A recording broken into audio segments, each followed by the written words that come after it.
Hello friends, आपका बहुत बहुत स्वागत है हमारे YouTube channel source of solutions पर। और आप देख रहे हैं हमारा टाइप स्क्रिप्ट का फुल ट्यूटोरियल सीरीज। दोस्तों, जैसा कि इस सीरीज के पिछले वीडियो में हमने देखा कि नेस्टेड इफ स्टेटमेंट का क्या कंसेप्ट होता है, उसको हमने विद प्रैक्टिकल देखा। और अभी हम देखने जा रहे हैं स्विच केस स्टेटमेंट।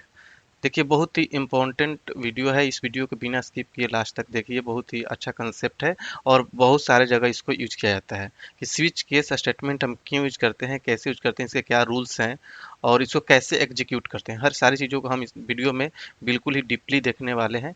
तो चलिए स्टार्ट करते हैं इस वीडियो ट्यूटोरियल को। इसलिए मैं आपसे रिक्वेस्ट करना चाहूँगा कि अगर अभी तक आपने मेरे इस चैनल को सब्सक्राइब नहीं किया है तो काइंडली आप इसे सब्सक्राइब कर लें और बेल की आइकन को क्लिक कर लें, ताकि मेरे आने वाले हर वीडियो का नोटिफिकेशन आपके यूट्यूब ऐप और ईमेल में मिलती रहे। और सबसे पहले हम ये समझते हैं कि स्विच स्टेटमेंट होता है क्या। देखिए, स्विच स्टेटमेंट के अंदर हम कोई एक्सप्रेशन पास करते हैं। ठीक है, जैसे डायरेक्टली आप समझना चाहें तो स्विच के अंदर हमने कोई एक्सप्रेशन पास किया, तो इसके अंदर का जो आउटपुट आएगा, जो एक्सप्रेशन हम पास करेंगे, जो उसका आउटपुट होगा, जो उसका वैल्यू होगा, ठीक है, उसको मैच किया जाता है केसेस से। हम मल्टीपल केसेज बना सकते हैं। ठीक है, एक्सप्रेशंस का जो वैल्यू निकलेगा उसको हम केस क्लॉज से मैच कराएंगे। ठीक है, जो केस मैच करेगा इसके वैल्यू से, ठीक है, तो उसके अंदर का स्टेटमेंट हम एग्जीक्यूट करेंगे। उसके बाद हम ब्रेक कीवर्ड लगाते हैं ताकि ये स्टेटमेंट एग्जीक्यूट होने के बाद ब्रेक हो जाए, बाहर निकल जाए। अगर हम ब्रेक नहीं लगाते हैं केसेज में तो क्या होता है कि सारे केसेस को एग्जीक्यूट कर देता है। इसलिए जैसे ही कोई केस मैच करता है तो उसको हम वहाँ पर ब्रेक लगा देते हैं और ब्रेक के बाद हम उसको बाहर निकाल देते हैं। अगर कोई भी एक्सप्रेशन मैच नहीं करता है तो हम डिफ़ॉल्ट में जो लिखते हैं स्टेटमेंट वो एग्जीक्यूट हो जाता है। ठीक है, तो इसके कुछ रूल्स हैं, उसको समझना होगा कि देखिए, there can be any number of case statement within a switch. एक स्विच के लिए मल्टीपल केस स्टेटमेंट बना सकते हैं, मतलब मल्टीपल केसेज बना सकते हैं जिसे आप एक्सप्रेशन के वैल्यू को मैच कराएंगे। ठीक है, statement can include only constant. देखिए, केस स्टेटमेंट जो होता है जहां पर मैच करने के लिए जो देते हैं वो कोई कांस्टेंट होना चाहिए। ऐसा नहीं कि वहां पर कोई वेरिएबल या कोई एक्सप्रेशन रखेंगे। एक्सप्रेशन कहाँ रखते हैं? स्विच के अंदर। ठीक है, the data type of variable expression and constant expression must match. जो डेटा टाइप होगा, अगर आप एक्सप्रेशन का जो वैल्यू आ रहा है, अगर स्ट्रिंग आ रहा है तो स्ट्रिंग से ही मैच कराएंगे। अगर इंटीजर है तो इंटीजर से ही मैच कराएंगे। मतलब कि दोनों का डेटा टाइप है मस्ट मैच होना चाहिए, बिल्कुल एक ही जैसा होना चाहिए। Unless you put a break after each block of code, execution flow into the next block. कहने का मतलब कि अगर आप ब्लॉक के अंदर ब्रेक नहीं देते हैं तो ब्रेक नहीं होगा। जैसे ही कोई स्टेटमेंट मैच करेगा उसके बाद भी ब्रेक नहीं, तो अगला स्टेटमेंट भी मैच करेगा, उसके अगला भी स्टेटमेंट मैच कर जाएगा, एग्जीक्यूट कर जाएगा। खैर, मैच करे या ना करे फिर भी उसको एग्जीक्यूट करता चला जाएगा। इसको मैं अभी फिलहाल एग्जाम्पल करके भी दिखाऊंगा। किस एक्सप्रेशन मस्ट बी यूनिक। जो किस का एक्सप्रेशन है यूनिक होना चाहिए। एक ऐसा नहीं कि एक ही केस के लिए मल्टीपल आपने बना दिया। और अगर कोई भी केस मैच नहीं करता है तो आपका डिफ़ॉल्ट ब्लॉक एग्जीक्यूट हो जाता है, जो कि ऑप्शनल होता है। आप डिफ़ॉल्ट दे भी सकते हैं, नहीं भी दे सकते हैं। तो चलिए एक बार इसका एग्जांपल करते हैं, फिर आपको और भी अच्छे से समझ में आएगा। चलते हैं वीएस कोड की तरफ जहाँ पर हम एग्जांपल करते हैं। लेकिन इससे पहले मैं आप लोग को एक थोड़ा-सा फ्लो चार्ट दिखाना चाहूँगा कि देखिए, जैसे कोई एक्सप्रेशन है, ठीक है? यहाँ पर हमने एक्सप्रेशन लगा दिए स्विच के अंदर, उसके बाद मल्टीपल केसेज़ बनाए। अगर केस 1 मैच कर गया तो कोड ब्लॉक 1 ये एग्जीक्यूट होगा। अगर केस 2 हुआ तो ये होगा, अगर केस 3 हुआ तो ये हो गया, ब्रेक लगाएँगे तो बाहर आ जाएगा। अगर कुछ भी मैच नहीं हुआ तो डिफ़ॉल्ट में आकर डिफ़ॉल्ट वाला ब्लॉक एग्जीक्यूट हो जाएगा। ठीक है, तो ये आपका फ्लो चार्ट होता है जिसे हम बनाते हैं कि ये कौन सा एक्सप्रेशन किस किस तरीके से, कौन सा कंडीशन कहाँ पर चेक हो रहा है। कंडीशन चेक करने के लिए ये वाला स्टेप हम बनाते हैं, बाकी ब्लॉक के लिए इस तरीके से करते हैं। ठीक है, तो अब चलिए हम चलते हैं एक बार कोड की तरफ और इसका एग्जाम्पल करके देखते हैं। तो ये हमारा demo.ts फाइल है जहाँ पर हम एग्जाम्पल करते हैं। तो सबसे पहले मान लीजिए हम क्या करते हैं, यहाँ पर ले लेते हैं कोई var, और मान लीजिए हमने ग्रेड नेम से एक वेरिएबल लिया, इसको स्ट्रिंग टाइप का बना दिया। ठीक है, और इसमें हमने ये पास कर दिया। ठीक है, देखिए अब हम यहाँ पर ग्रेड जो लिए हैं, स्ट्रिंग लिए हैं और हमने इसमें ये पास किया है। ठीक है, अब हम यहाँ पर कोई स्विच स्टेटमेंट बनाते हैं। ठीक है, स्विच। ठीक है, इसके अंदर हमने ग्रेड को पास कर दिया। ठीक है, अब हमने ग्रेड को पास किया तो अब इसके अंदर जो हम केसेस बनाएंगे, तब यहाँ पर हम केस लेंगे।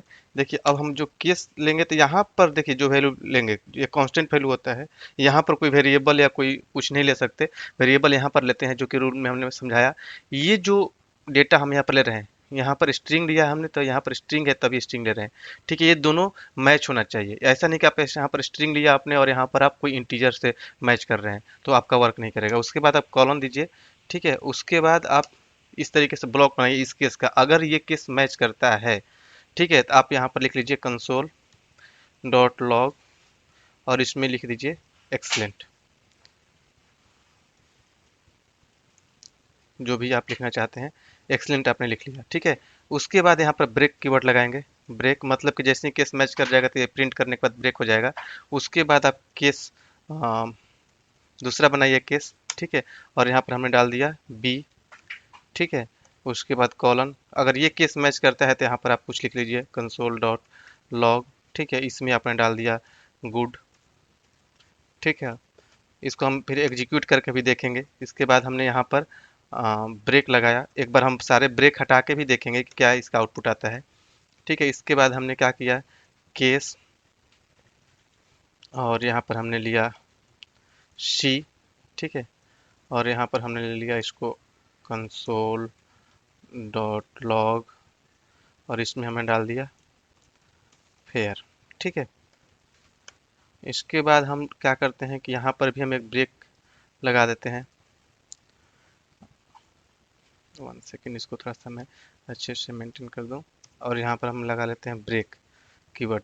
ठीक है, इसके बाद हम क्या करते हैं कि एक डिफ़ॉल्ट सेट कर लेते हैं। ठीक है, और यहाँ पर कॉलन लगाएंगे और यहाँ पर लिख देंगे कंसोल डॉट लॉग और यहाँ पर हम डाल देंगे कुछ भी आप लिख लीजिए, इनवैलिड या कुछ इनवैलिड, और यहाँ पर इस तरीके से कर दीजिए।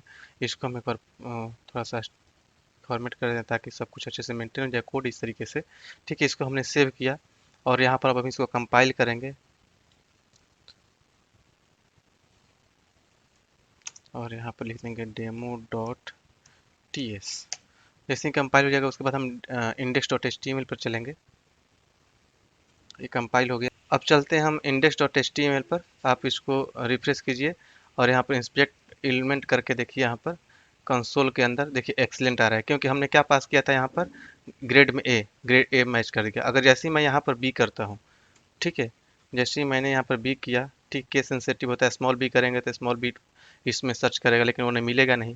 ठीक है, तो यहाँ पर फिर एक बार हम क्या करते हैं, इसको कंपाइल करते हैं और कंपाइल करने के बाद अगेन हम चलते हैं index dot H T M L पर। इसको रिफ्रेश करेंगे तो यहाँ पर क्या आएगा, 1 सेकेंड, यहाँ पर हमने इसको कंसोल के अंदर देखना है हमें। ठीक है, एक बार डिबगर लगा हुआ था, इसको हम हटाते हैं एक बार। गुड आ गया। ठीक है, अब हम क्या करते हैं कि एक बार फिर इसको हम चेंज करते हैं। ठीक है, अब हम ऐसा करते हैं कि यहाँ पर हम ई कर दिए जबकि ई इसमें है ही नहीं। तो अब देखिए क्या आता है यहाँ पर। ठीक है, अब इसको अब हम यहाँ पर रिफ्रेश करेंगे तो देखिए इनवैलिड बताने लगा। ठीक है, अब हम क्या करते हैं, अब एक काम करते हैं कि यहाँ पर हम चल के सारे ब्रेक को हटा देते हैं एक बार। अब आपको थोड़ा सा दूसरा कंसेप्ट पता चलेगा जो कि रूल में मैंने बताया कि ब्रेक हम क्यों लगाते हैं। एक बार सारे ब्रेक को हम कमेंट कर देते हैं। ठीक है, अब हम यहाँ पर ब्रेक नहीं रख रहे हैं। ठीक है, तो अब देखिए क्या आता है। ठीक है, अब एक बार हम इसको कंपाइल किए। ठीक है, कंपाइल करने के बाद फिर index dot H T M L पर चलेंगे यहाँ पर। ठीक है, इसको हमने रिफ्रेश किया, देखिए सारा आ गया, मतलब कि ये मैच किया तो इसके बाद सारे को एग्जीक्यूट कर दिया। अगर हम यहाँ पर पास करते हैं बी, ठीक है, तो इसमें क्या होगा, पहला तो मैच नहीं करेगा, बी के पास आएगा, ये मैच कर जाएगा, उसके बाद ये सारे एग्जीक्यूट कर देगा। देखिए यहाँ पर एक बार हम कंपाइल कर लेते हैं। कंपाइल करने के बाद फिर index dot H T M L पर चलते हैं यहाँ पर। अब इसको रिफ्रेश कीजिए, देखिए गुड के बाद गुड फेयर इनवैलिड सारा एग्जीक्यूट कर देगा। इसलिए हम ब्रेक लगाते हैं कि जहाँ पर एक्सप्रेशन का वैल्यू किसी केस से मैच करता है तो उसके आगे के वैल्यू को हमें नहीं मैच कराना है, वहीं से ब्रेक कर जाना है। ठीक है, तो ये कंसेप्ट होता है इसका स्विच स्टेटमेंट का। स्विच केस स्टेटमेंट का। तो वही चीज़ हमने यहाँ पर फ्लो चार्ट में भी समझा रखा है कि जो केस मैच करेगा उसके अंदर के ब्लॉक एग्जीक्यूट करेंगे। अब वहाँ पर हम कंसोल करा रहे हैं, वहाँ पर आप कुछ भी कर सकते हैं, कोई फंक्शनैलिटी एग्जीक्यूट कर सकते हैं। अगर नहीं मैच करता है तो डिफ़ॉल्ट में दिखा सकते हैं कि डेटा नॉट मैच्ड, इस तरीके से कुछ भी कर सकते हैं। तो आई थिंक आपको समझ में आ गया होगा कि स्विच केस स्टेटमेंट का क्या कंसेप्ट होता है। फिर भी आपके माइंड में कोई कन्फ्यूजन हो तो हमारे कमेंट बॉक्स में शेयर कीजिए। तो चलिए मिलते हैं अगले वीडियो में अगले टॉपिक के साथ, तब तक के लिए थैंक यू सो मच।